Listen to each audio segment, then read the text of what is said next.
European club ফুটবলের সবচেয়ে মর্যাদাপূর্ণ আসর ইউএফা চ্যাম্পিয়ন্স লিগ আবারও ফিরছে নতুন মরশুম নিয়ে।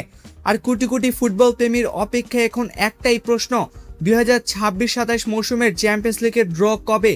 অবশেষে সেই তারিখ আনুষ্ঠানিকভাবে জানিয়ে দিয়েছে ইউএফা। চলুন জেনে নেওয়া যাক বিস্তারিত। ইউএফার অফিসিয়াল ঘোষণা অনুযায়ী আগামী 27 আগস্ট অনুষ্ঠিত হবে 2026-27 মৌসুমের চ্যাম্পিয়ন্স লিগের লিগ পর্বের ড্র। এই ড্রয়ের মাধ্যমে নির্ধারিত হবে 36টি ক্লাবের প্রতিপক্ষ এবং তাদের পুরো লিগ পর্বের সূচি। তবে এখনও সব দল চূড়ান্ত হয়নি, কয়েকটি ক্লাবকে খেলতে হবে বাছাই পর্বের শেষ ধাপ। বাছাই পর্বের প্রথম লিগ অনুষ্ঠিত হবে 18 ও 19 আগস্ট, আর ফিরতি লিগ হবে 25 ও 26 আগস্ট। এই দুই লিগ শেষে বিজয়ী দলগুলো নিশ্চিত করবে মূল পর্বের টিকিট।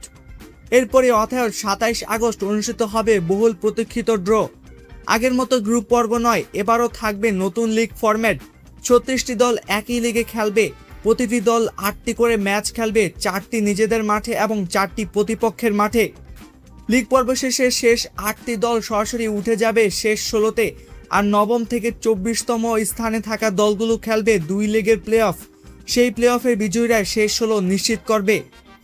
নতুন এই ফরম্যাটে প্রতিযোগিতা আরও কঠিন এবং রোমাঞ্চকর হয়ে উঠেছে, কারণ প্রতিটি ম্যাচই পয়েন্ট টেবিলে বড় প্রভাব ফেলবে। উল্লেখ্য, নতুন ফরম্যাটের শেষ দুই আসরই শিরোপা জিতেছে প্যারিস সেন্ট জার্মেই। এবার তারা কি হ্যাট্রিক করতে পারবে নাকি নতুন কোনো চ্যাম্পিয়ন দেখা মিলবে, সেটাই এখন দেখার বিষয়।